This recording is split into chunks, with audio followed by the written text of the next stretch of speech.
Hey, how you guys, Scorpio? Welcome to your general forecast. Crosswatcher energies are interchangeable, but only take those portions that are resonating with you. And remember to check out your other sign videos, your moon, your rising, your Venus. My readings, they do meld together. Today's reading, it speaks of a journey from dissatisfaction towards a finality that, surprisingly, holds a promise of a more balanced life. Your first card, it's the general atmosphere. It's the background and the basis of the matter. This is the overall theme of the reading, Scorpio. You could be a Scorpio that has Scorpio placements in your chart because we're not just our sun sign. Your first card, the Four of Cups. This is the general atmosphere, the basis of the matter. This is suggesting a general feeling of emotional weariness or apathy. This is the Rider-Waite Smith deck. And this figure, he's or she is looking at a cup. 3 cups. She's not looking at the 4th cup. That is a fairy hand holding that cup. There is a fresh opportunity that's being offered. And yet there's an inward focused emotional state. It could be turning away from new possibilities because of some past hurts, or even just simple disinterest. In the symbology here, I use Rider-Waite Smith deck because of the symbology that speaks to the subconscious mind. Now this figure has a closed-off posture, and their crossed arms and legs. This symbolizes an emotional withdrawal and self-absorption. The cups represent emotions as a water energy card, and the presence of the 3 untouched cups shows that there is existing blessings that are unappreciated. And that 4th cup, that fairy gift, comes from the spiritual realm. This emphasizes that this opportunity is a gift from the universe, but it's being overlooked. So in astrology, this card is associated with the moon in Cancer. Cancer is a water sign that governs emotions and feelings, and the moon represents our instincts and our inner responses. This is emotional sensitivity, making you prone to introspection and moodiness.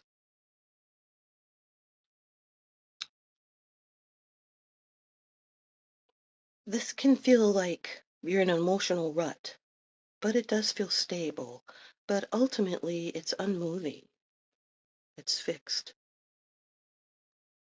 Your second card, and this is the energy that is crossing over you.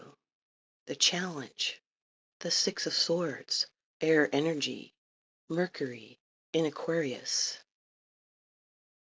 Now this is your crossing or your challenge, the restrictive influence to your forward progress. It represents a transition away from a troubled situation. This can oftentimes be a period of sad but necessary travel. It's both physical and metaphorical. There's a figure with a child ferried in a boat across these rough and choppy waters, and they're heading towards more calmer and placid waters in the distance. The 6 swords are present, but they are upright. It represents the burdens of the past that must be taken along, but not forgotten. But they're no longer actively sinking the boat.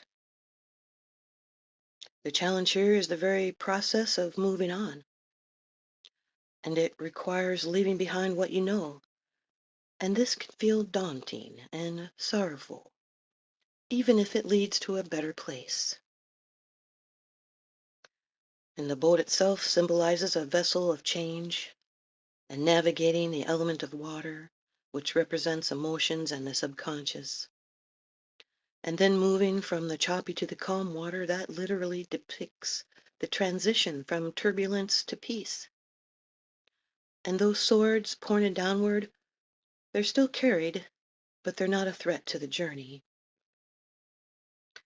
And this card can also be linked to Pluto, your sign, Scorpio. It's one of the other meanings because Pluto governs transformation and endings. While Scorpio is a water sign known for its depth and intensity and the ability to leave things behind completely. And now this connection reinforces the themes of change and the release of emotional baggage that this card embodies. And the 6 is about harmony and balance and communication. And this card represents movement toward a more harmonious and peaceful state. It does contrast with the stagnant energy of the 4 of Cups. But the journey itself is an active attempt to restore balance. Here's your 3rd card. It's a card of the future, the outcome, the results, the resolution. You've got the 6 of Pentacles, Earth energy. This is Moon in Taurus. That's 2 Moon cards representing your instincts, sometimes some fears. Now the 6 of Pentacles is showing a generous person, and they're distributing coins to 2 kneeling. I think they're beggars. And the person that's giving, the other hand is balanced. It is a balancing scale, symbolizing fair and equal distribution. And this card is promising a future. It's how things evolve, that there will be a new sense of balance or fairness. And it often involves finances. And this generosity can flow both ways. You may be the one receiving aid after a period of struggle, or you may be the one in a position to share your newfound stability with others. But the symbology of the balance scale is a key symbol and indicates that a just and karmic balance will be achieved. And the giving of the coins represents charitable acts and the flow of resources. And though that rich clothing of the donor signifies that this generosity comes from a place of having more than enough. This is a Taurus card, and it's all about being grounded, and it has stability and material comforts.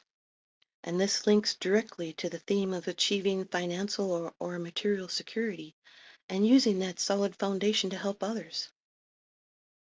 For your numerology, similar to the 6 of Swords, the number 6 here represents balance and harmony.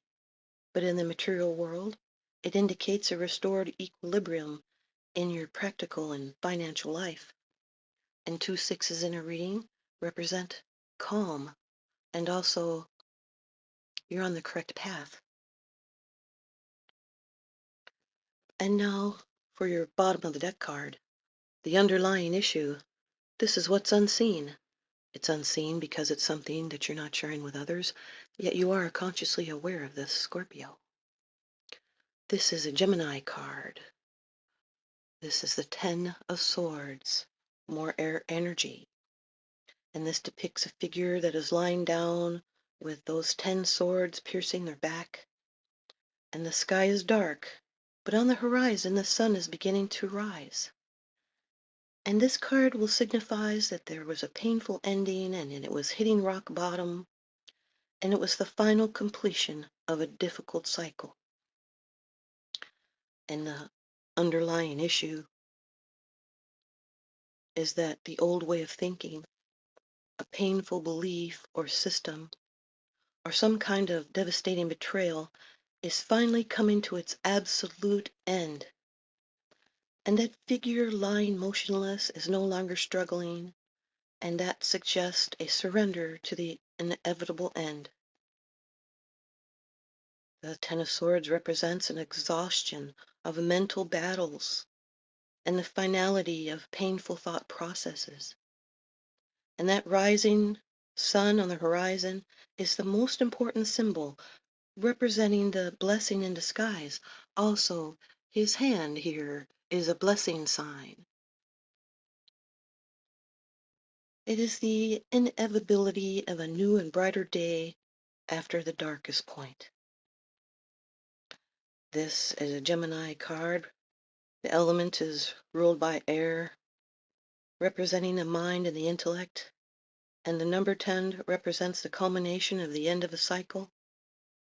And astrologically, this card can be tied to the Mars-ruled side of Gemini, signifying a sharp and cutting truth, or the dark side of Mercury, signifying a painful communication and mental anguish. This is a completion, and it's the end of a journey from the turmoil of the early cards to this final conclusion, and it shows a cycle of mental suffering coming to a total and irreversible end.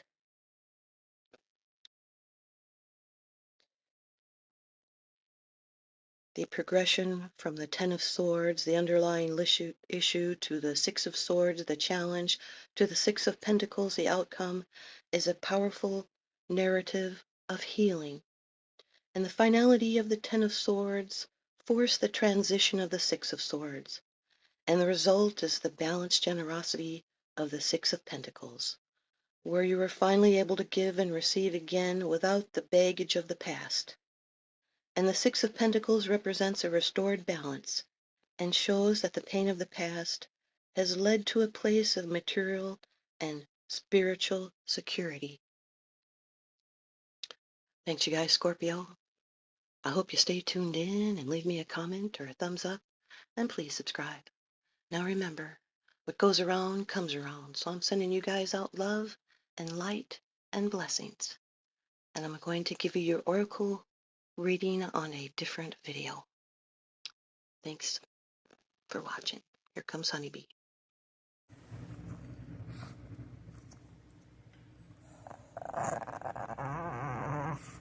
Sounds like a bee.